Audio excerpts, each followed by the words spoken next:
Comment investir quand on est débutant? Vous avez des projets en tête? Vous avez un capital à faire fructifier? Avec toutes les informations que l'on retrouve un peu à droite à gauche, il est difficile pour vous de savoir par où commencer. Si c'est exactement votre cas, alors vous êtes au bon endroit. Bonjour à tous, je suis Chris Tuttle, votre hôte. Je suis coach en développement financier et j'aide la génération Y à réaliser ses projets grâce à une compréhension objective de l'argent. Dans cette vidéo, on ne rentrera pas dans des détails techniques. Le but de cette vidéo, c'est de vous montrer les 5 meilleures façons d'investir quand on débute. Le but de l'investissement, c'est justement de faire fructifier son épargne afin d'obtenir un actif supplémentaire. Vous verrez tout au long de la vidéo qu'un actif, ce n'est pas forcément un bien matériel ou une somme d'argent. La première forme d'investissement, c'est l'immobilier. L'immobilier est une forme d'investissement bien connue, si ce n'est peut-être l'une des plus connues. C'est d'ailleurs l'une des plus appréciées par les Français et par la population de façon générale.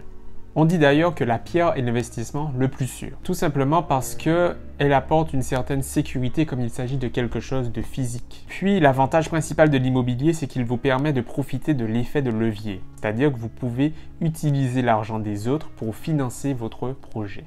D'ailleurs, avec l'immobilier, il est possible de percevoir des revenus mensuels, comme des loyers, mais également de percevoir un capital beaucoup plus important dans le cadre d'une vente. Le bien que vous avez acheté, vous le revendez quelques temps plus tard à un prix beaucoup plus élevé. Vous effectuez donc une plus-value.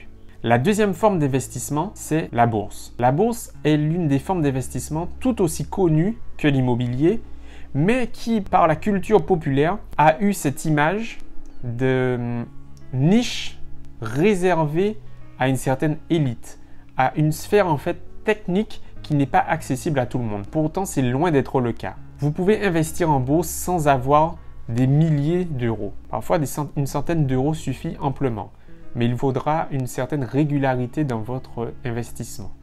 L'intérêt principal de la bourse et l'avantage principal de la bourse, c'est qu'elle vous permet de faire fructifier votre capital de façon assez rapide et également de diversifier votre patrimoine. Ce qui est également intéressant avec la bourse, c'est qu'elle vous permet d'avoir une disponibilité dans vos liquidités. C'est-à-dire que si vous avez un projet à concrétiser assez rapidement, cet argent qui est placé en bourse, vous pouvez l'utiliser très vite pour justement financer ce projet.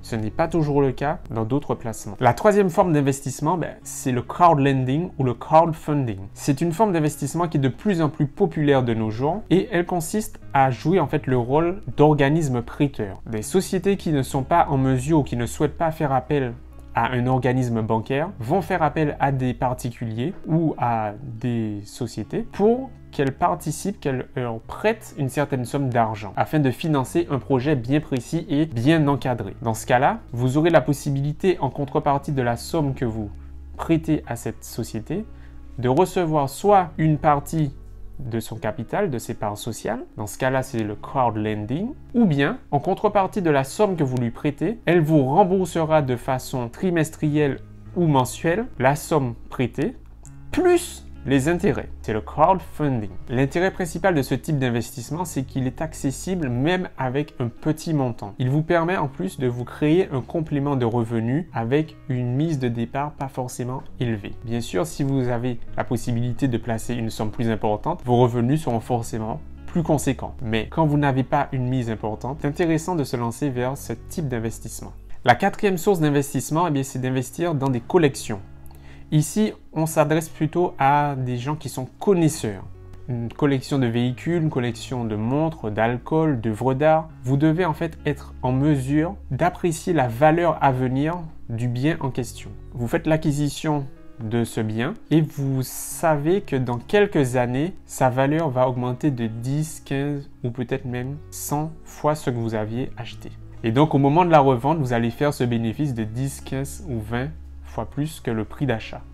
Ou si vous ne souhaitez pas le vendre, alors le bien que vous avez acheté, il sera dans votre patrimoine, il va augmenter la valeur de votre patrimoine, mais pas que. Il va vous permettre également de bénéficier de déductions fiscales. Mais cela dépendra évidemment de la nature du bien, de la durée de détention du bien et d'un certain nombre d'autres petits facteurs. Et enfin, la cinquième forme d'investissement, c'est l'investissement sur soi-même. C'est l'investissement le plus important que vous devez faire. C'est l'investissement qui doit être prioritaire et qui doit être également continu. Investir sur soi, qu'est-ce que ça veut dire? C'est investir sur sa santé, sur la qualité de votre alimentation, la qualité de votre hygiène de vie, la qualité de votre sommeil, mais c'est également investir sur vos connaissances. Prendre le temps d'investir sur des livres, sur des formations, sur des séminaires. En France, l'accès à l'éducation et à l'enseignement est gratuit. C'est assez difficile donc pour certaines personnes de concevoir qu'il faille payer pour avoir des informations complémentaires, pour avoir des informations qui ne sont pas en libre accès en quelque sorte, pour avoir une éducation. Pourtant, cela paraît absurde pour tout le monde de se jeter dans une piscine alors qu'on ne sait pas nager. Tout le monde pensera d'abord à payer pour des cours de natation avant de se jeter dans le grand bassin. C'est exactement pareil avec l'investissement. Vous ne pouvez pas vous lancer tête la première sans même savoir où vous allez ni dans quoi vous vous embarquez sur un investissement qui pourrait vous coûter très gros. Alors les amis, prenez le temps d'acheter des livres, de participer à des séminaires, de suivre des formations, bref, investissez sur vous-même, investissez sur votre savoir parce que non seulement c'est la chose principale à avoir, mais c'est également la seule chose que vous ne perdrez jamais. Rien ni personne ne pourra vous retirer ce que vous avez appris. Alors bien sûr, des opportunités d'investissement, il en existe des centaines.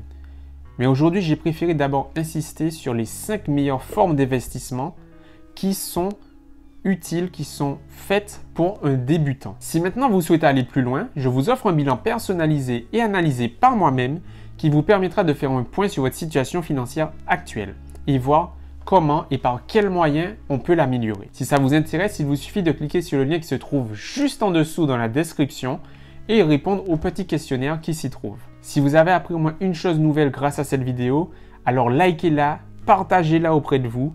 Je suis sûr qu'elle pourra intéresser une personne de votre entourage, un investisseur dans votre entourage qui ne sait pas trop par où commencer. Si ce n'est toujours pas fait les amis, abonnez-vous à la chaîne en cliquant sur le bouton s'abonner et en cliquant sur la cloche des notifications. Comme ça, dès qu'une nouvelle vidéo sera publiée, vous serez directement informé dans votre boîte mail. En attendant la prochaine vidéo les amis, dites-moi dans les commentaires quel type d'investissement vous attire? Est-ce que vous avez une préférence particulière ou quel est votre avis tout simplement sur les différents investissements que je vous ai présentés? J'ai hâte de vous lire et je vous dis à très vite. Bye!